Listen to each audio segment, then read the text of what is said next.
Time travel, सच कहूं तो ये एक ऐसा आइडिया है जो हम सबको हमेशा से अट्रैक्ट करता है। आज के इस खास एक्सप्लेनर में हम साइंस फिक्शन की दुनिया से बाहर निकलेंगे। हमारा पूरा फोकस इस बात पर होगा कि सिर्फ और सिर्फ फिजिक्स के नियमों और लॉजिक का इस्तेमाल करके टाइम ट्रैवल की इस उलझी हुई पहेली को कैसे सुलझाया जाए। तो चलिए बिना देर किए शुरू करते हैं। अब सबसे बड़ा सवाल जो सदियों से हमारे दिमाग में घूम रहा है, क्या टाइम ट्रैवल सच में मुमकिन है या ये बस फिल्मों और कहानियों तक ही सीमित है। मतलब एक तरफ हमारी फेवरेट साईफाई मूवीज हैं और दूसरी तरफ क्वांटम फिजिक्स के एकदम कड़े नियम। क्या ये सब सिर्फ एक फैंटेसी है या फिर इसके पीछे कोई सॉलिड साइंस है जो हमारे सामने आने का वेट कर रही है। इस सफर में हम कुछ बहुत ही दिलचस्प पड़ावों से गुजरेंगे। हम पुरानी फिक्शन कहानियों से लेकर आइंस्टाइन की जनरल रिलेटिविटी तक जाएंगे, फिर गोडेल के लूप्स और वर्म होल को समझेंगे। उसके बाद बात करेंगे उन खतरनाक पैराडॉक्स की जो सब कुछ उलझा देते हैं, और आखिर में देखेंगे कि मल्टीपल हिस्ट्रीज कैसे इस पूरी गुत्थी को सुलझाती है। तो चलिए सबसे पहले बात करते हैं कि ये पूरा कॉन्सेप्ट शुरू कहाँ से हुआ, यानी फिक्शन से लेकर जनरल रिलेटिविटी तक का हमारा सफर। टाइम में हेरफेर करने का यह आइडिया ना कोई नया नहीं है। अगर आप 400 ईसा पूर्व के प्राचीन मिथकों को देखें, जैसे महाभारत में राजा रेवतक की कहानी, तो वहां भी समय के अलग अलग गति से चलने का जिक्र है। फिर बहुत बाद में 1895 में H.G. वेल्स ने अपनी मशहूर किताब द टाइम मशीन के जरिए इसे एक मैकेनिकल रूप दे दिया।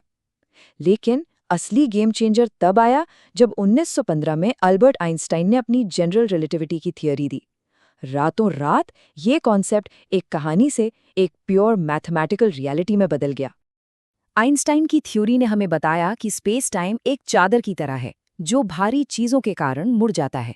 और सबसे इंपॉर्टेंट बात यह है कि आइंस्टाइन की फील्ड इक्वेशंस असल में टाइम में आगे या पीछे जाने का एक साइंटिफिक बेस देते हैं।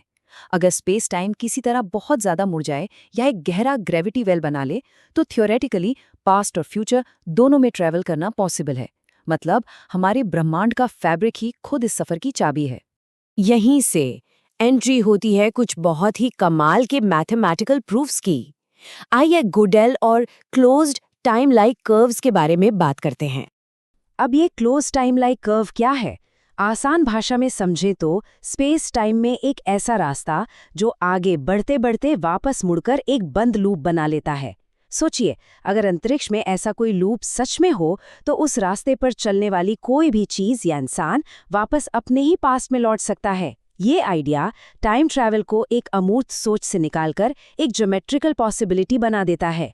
1949 में महान मैथमेटिशियन कर्ट गोडेल ने आइंस्टीन के ही इक्वेशंस का यूज करके एक कमाल की बात साबित कर दी। उन्होंने बताया कि अगर हमारा पूरा ब्रह्मांड रोटेट कर रहा होता, यानी घूम रहा होता, तो समय नेचुरली अपने आप को एक इन्फिनिटी लूप में मोड़ लेता। उनके इस प्रूफ ने ये कंफर्म कर दिया कि ये टाइम लूप सिर्फ इमेजिनेशन नहीं है, बल्कि फिजिक्स के नियमों के हिसाब से 100% पॉसिबल है। पता है सबसे हैरान करने वाली बात क्या थी? खुद आइंस्टीन अपने दोस्त गोडेल की इस डिस्कवरी से भीतर तक हिल गए थे। आइंस्टीन ने कहा था कि ऐसे सिनेरियो में पहले और बाद का फर्क ही खत्म हो जाता है। उन्हें अचानक ये रियलाइज हुआ कि उनके खुद के इक्वेशंस ने पास्ट और फ्यूचर के बीच की उस मजबूत दीवार को तोड़ दिया था जिस पर हम इंसान सबसे ज्यादा यकीन करते हैं।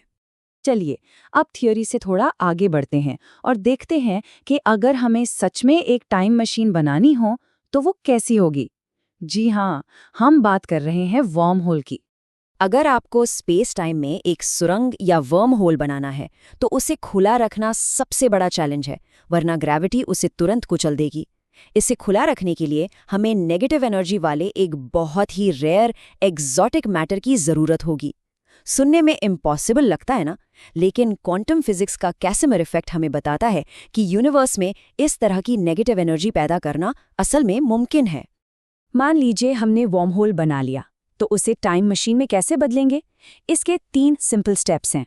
पहला, एक पार करने लायक वर्म होल बनाइए। दूसरा, उसके एक सिरे को लाइट की स्पीड के करीब तक एक्सेलरेट कीजिए। और तीसरा, टाइम डायलेशन का फायदा उठाने के लिए उस सिरे को वापस ले आइए। ऐसा करने से जो मूविंग सिरा है वहां टाइम बहुत धीरे गुजरेगा और बूम, आपके पास समय के आर पार जाने वाली एक टनल तैयार है। टाइम डायलेशन को थोड़ा और फील करने के लिए एक इमेजिनेशन करते हैं। सोचिए हम जुपिटर जितना भारी एक गोल शेल बना दें। उस भयंकर ग्रेविटी की वजह से उसके अंदर बैठे किसी भी इंसान के लिए टाइम बाहर वालों के मुकाबले 4 गुना धीरे चलेगा। मतलब बाहर 4 साल बीतेंगे और अंदर सिर्फ 1। फिजिक्स इसी तरह ग्रेविटी और स्पीड का यूज करके टाइम को स्ट्रेच और स्क्वीज करने की इजाजत देती है। लेकिन रुकिए, ये सब इतना आसान नहीं है। पास्ट में जाने की इस पावर के साथ आती है सबसे बड़ी प्रॉब्लम, पैराडॉक्स यानी विरोधाभास। अगर टाइम ट्रैवल सच है तो हमारी रियलिटी खतरे में पड़ सकती है।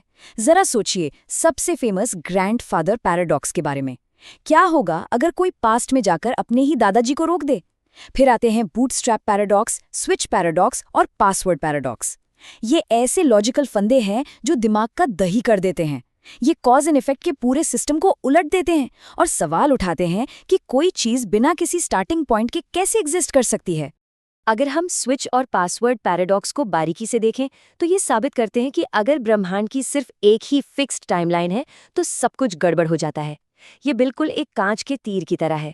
पास्ट में जाकर किया गया एक छोटा सा बदलाव या किसी पुरानी घटना में दी गई कोई नई जानकारी उस पूरी टाइमलाइन को चकनाचूर कर देती है।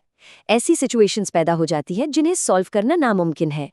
इन्हीं सब यूनिवर्स ब्रेकिंग प्रॉब्लम्स को देखते हुए महान वैज्ञानिक स्टीफन हॉकिंग ने एक बात कही थी। उन्होंने कहा कि फिजिक्स के नियम क्लोज्ड टाइम लाइक कर्व्स के प्रकट होने की अनुमति नहीं देते। हॉकिंग का मानना था कि नेचर खुद अपनी हिस्ट्री को प्रोटेक्ट करती है। उन्होंने इसे क्रोनोलॉजी प्रोटेक्शन कंजेक्चर नाम दिया। मतलब यूनिवर्स की अपनी एक पुलिस फोर्स है जो टाइम लूप्स को बनने ही नहीं देती ताकि कोई पैराडॉक्स पैदा ही ना हो। तो क्या टाइम ट्रैवल कभी पॉसिबल नहीं होगा? यहीं पर हमारे एक्सप्लेनर का सबसे माइंड ब्लोइंग हिस्सा आता है, मल्टीपल हिस्ट्री सॉल्यूशन। यहाँ पर फिजिक्स की 2 बड़ी थ्योरीज आपस में टकराती हैं। एक तरफ है नोविकोव का प्रिंसिपल, जो कहता है कि यूनिवर्स कंसिस्टेंट रहने के लिए एक ही टाइमलाइन को फोर्स करता है। मतलब जो हो गया सो हो गया, आप उसे बदल नहीं सकते। और दूसरी तरफ है मल्टीपल हिस्ट्रीज का कॉन्सेप्ट। ये कहता है कि जब भी कोई पैराडॉक्स बनने वाला होता है तो यूनिवर्स एक पेड़ की डालियों की तरह अलग अलग ब्रांचेज या टाइमलाइंस में बट जाता है। अब जो बात मैं आपको बताने जा रहा हूं वो लिटरली एक गेम चेंजर है। 3+1 स्पेस टाइम डायमेंशंस और मॉरिस-थॉर्न वॉर्म होल्स का यूज करने वाले जो सबसे रीसेंट और एडवांस्ड फिजिक्स मॉडल्स हैं, वो ये प्रूव करते हैं कि नोविकोव की सिंगल टाइमलाइन वाली थ्योरी कई जगह फेल हो जाती है।